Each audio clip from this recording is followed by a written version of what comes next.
Man taraka dzunuba raqa qalbuhu wa man tarakal harama wa akalal halala safat fikratuhu minallahi ilallahi billahi lillahi uhiya ila ba'dil anbiya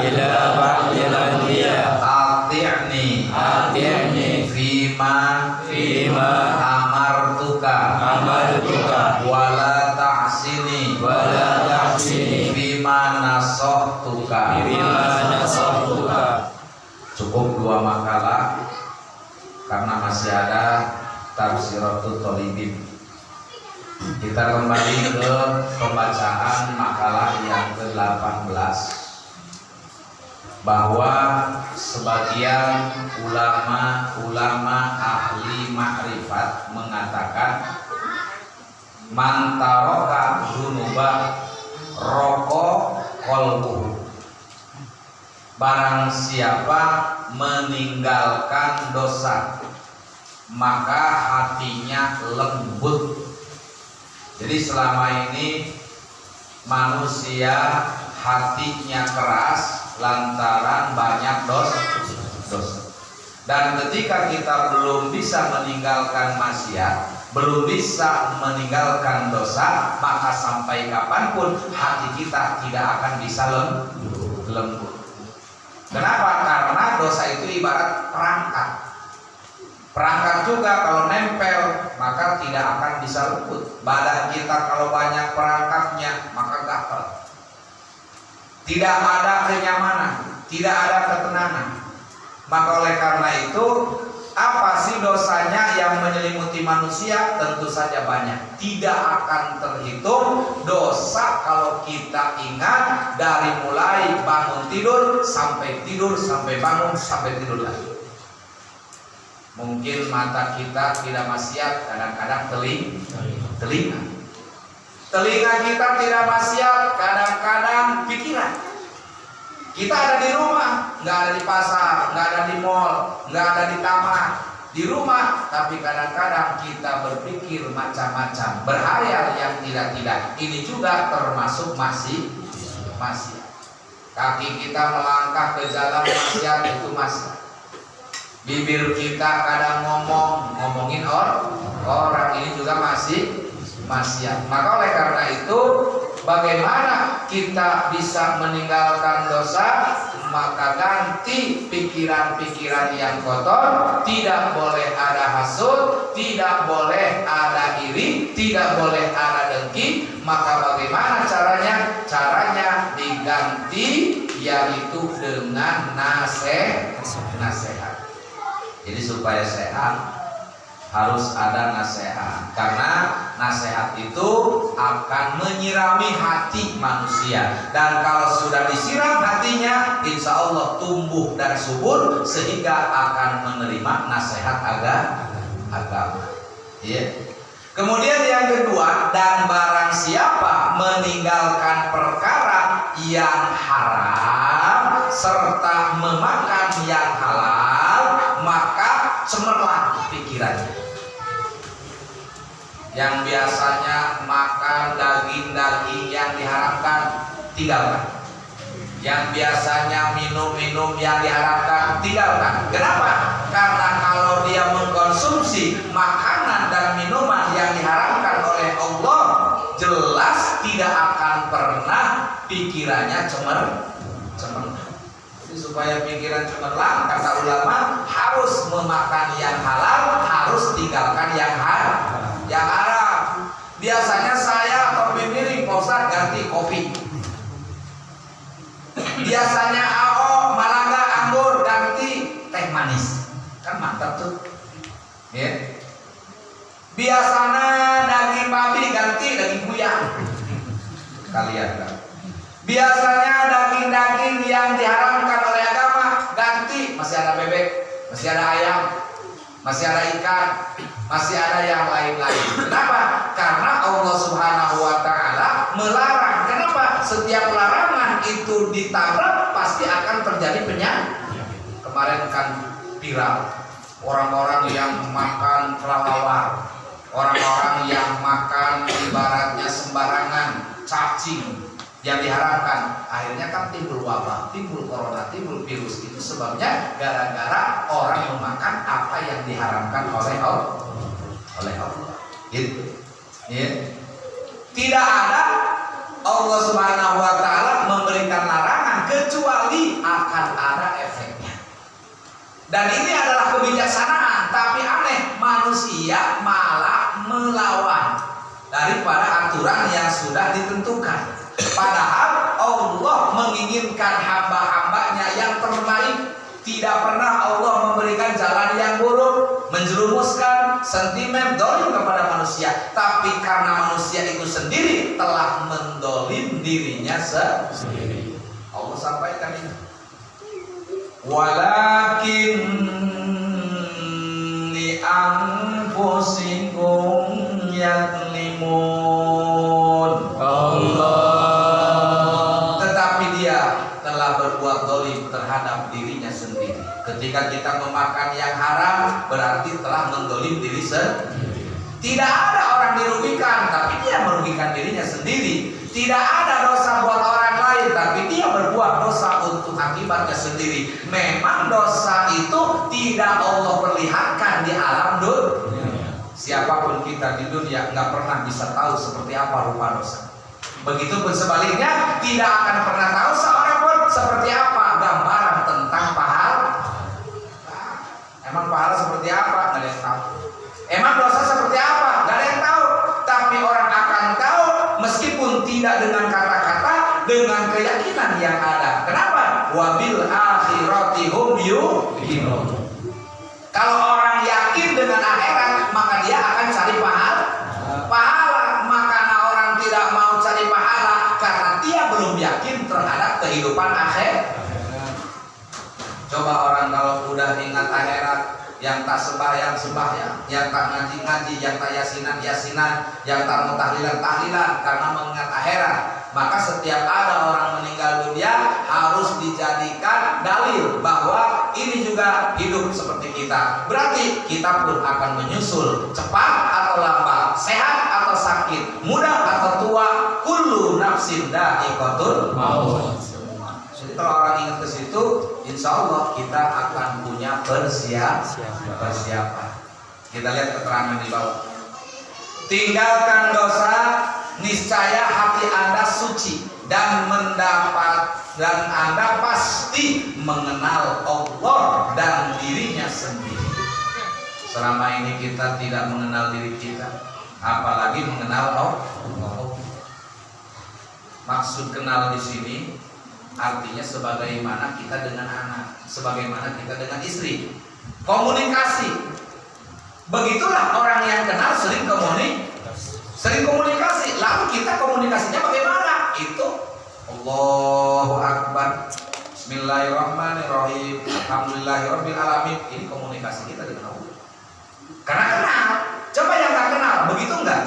Enggak. Ya. Begitu juga orang dengan anak istri ketemu pasti komunikasi. Suami dengan istri komunikasi begitu dekatnya. Ada apapun cerita.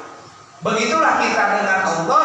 Kalau sudah dekat, kalau sudah kenal, maka kita akan selalu mentaatinya.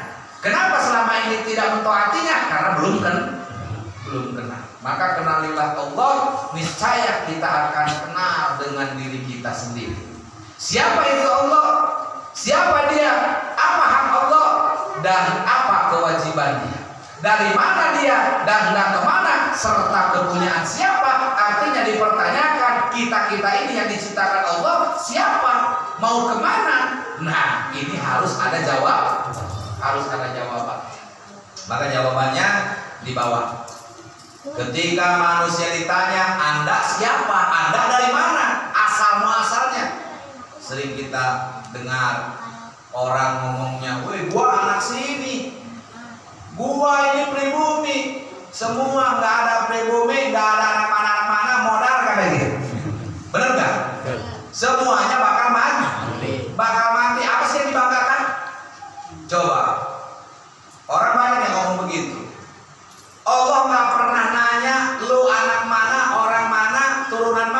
yang dilihat dan ditanya oleh Allah adalah orang yang memiliki rasa takwa kepada Allah Subhanahu wa Ta'ala. Gak ada urusan sukunya suku mana, bangsanya bangsa mana, turunannya turunan mana, gak ada urusan buat Allah. Tapi ketika kita ditanya dari mana asal kita, manusia berasal minallahi, dari Allah.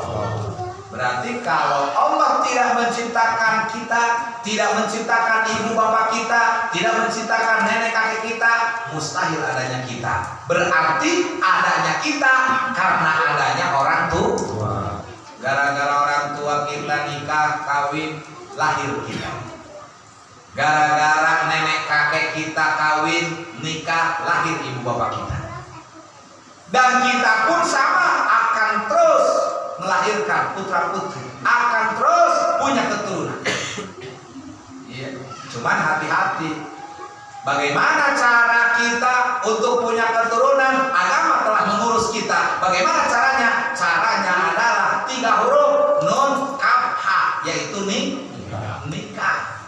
Baru itu namanya adalah keturunan nasab yang baik. Kalau kita diawali dengan acara nikah. Bila datang rasa cinta, hati-hati dan waspada, jaga pelihara. Oh, sedih banget ya. Ya, jadi kadang-kadang sekarang orang berpikirnya cinta. Kemana-mana yang diomongin cinta, bohong. Ternyata melulus cintanya.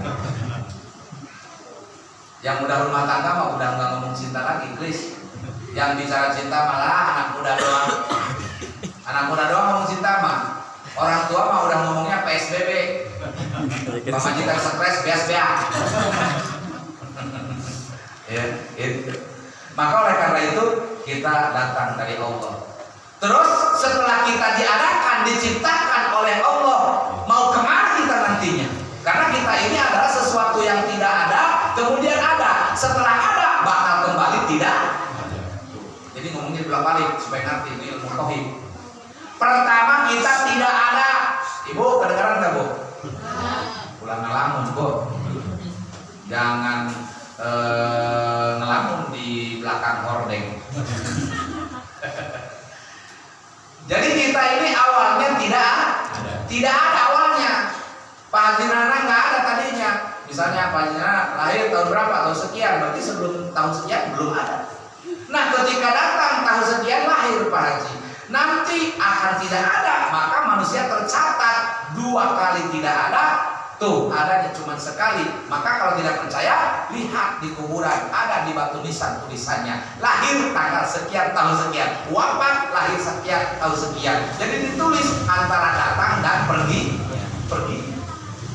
Tuh, Masya Allah. Makanya saya sering ziarah kemarin nganter jamaah, itu ada anak muda dari jauh udah ngaji Yasin, enak suaranya, merdu. Bismillahirrahmanirrahim. Yasin wal Qur'anil hakim innaka laminal mursalin. Deketin terus, deketin. Enak amat anak kurang ngaji. Nggak taunya begitu sampai dekat di kuburan, ya ternyata yang ngaji HP. Ternyata yang ngaji HP. Dek, ngapain? Lagi jarang pagi. Kok nyetel HP? Orang nggak bisa, saya ngaji Yasin. Maka diwakilin sama Pak Google. Jadi kita nih, saya anak-anak muda, apapun pendidikan kita silakan. Mau kuliah, mau S1, S2, S3, S4, S-Doger, tidak ada masalah pendidikan, tapi tetap wajib ngaji Quran. Gitu. Pendidikan boleh, ya, karena itu urusan dunia. Nah, kemudian manusia ini diadakan oleh Allah, dikasih rezeki tidak? Dikasih nikmat tidak? Allah menciptakan kita, ternyata tanggung jawab. Tanggung jawab Allah, tumbuh-tumbuhan disiapkan, air mengalir disiapkan, sawah disiapkan, gunung-gunung semua disiapkan. Itu semua adalah untuk keperluan manusia. Maka hidup atau mati dihidupkan dan dimatikan oleh Allah. Tapi kenapa orang-orang di sana matinya karena COVID? Tolong. Katanya mati COVID. Ada yang korban. Kenapa kena COVID? Lihat baca. Hidup atau mati dihidupkan dan dimatikan oleh Allah, bukan corona. Ini kadang-kadang kita nyelewadi bahasanya, ya, nyelewadi. Jadi kadang-kadang kita tidak tahu yang sebenarnya aturan kita, aturan hidup. Kalaupun memang banyak kan orang yang positif kena virus, tapi tidak setiap yang kena virus harus mati. Tapi banyak juga yang tidak kena virus, malah mati. Artinya berarti di sini menandakan bahwa mati bukan karena corona, tapi mati dan hidup diatur oleh Allah Subhanahu wa Ta'ala. Anggap aja Pak, Bapak ngontrak, Pak Jenana ngontrak, ada catatannya, kwitansinya. Terhitung dari bulan Desember 2019, nanti ketemu bulan Desember 2020, kira-kira habis lah kontraknya? Habis. Berarti kalau sudah habis tidak bisa diperpanjang karena nggak ada perjanjian perpanjang, kontraknya hanya 1 tahun. Ketika dia sudah sampai waktu yang ditandatangani, kalau dia masih ngeyel tinggal di situ, diusir nggak? Diusir sama pemiliknya. Kita juga diusir sama pemiliknya. Apa yang diusir? Rohnya diusir oleh Allah, dicabut oleh malaikat Israel. Tidak mau takut. Walaupun orang berontak, ya Allah, saya kasih waktu sebulan lagi aja. Wah, cepat aku BA. Wis entek. Ya. Tuh, habis kontraknya, cabut, nggak bisa maju, nggak bisa mundur, sesuai dengan kodok dan kodar ajal. Nah ini, ya. Jadi manusia dan segala sesuatu yang ada padanya adalah kepunyaan Allah, sehingga nyamuk dan kuman makhluk yang paling kecil itu semua adalah ciptaan Allah, dihidupkan oleh Allah, dimatikan oleh Allah. Tapi Allah punya petugas-petugasnya yang mengurus makhluknya, diantaranya adalah para malaikat. Hujan ada bagiannya. Jibril membawakan wahyu, Mikail menurunkan hujan, Israfil meniup sangkakala, Israil mencabut nyawa. Kan jelas petugas pencabut nyawa bukan COVID. Kan jelas yang mencabut nyawa malaikat Israel. Tapi tidak pernah disinggung oleh tim medis. Dokter-dokter di rumah sakit nggak pernah ngomong Israel. Setiap ada pasien mati di tahun 2020 adalah COVID. Tuh, Masya Allah. Dan kita jangan ikut-ikutan. Ini mah ada tetangga mati COVID. Suruh nutup aurat nggak mau, suruh nutup hidung mau. Terbuka masker utang pemajikan dipakai. Itu, ya masalah. Tapi enak cenah. Daripada masker, Ustaz mending itu. Sebab itu wadah hampung.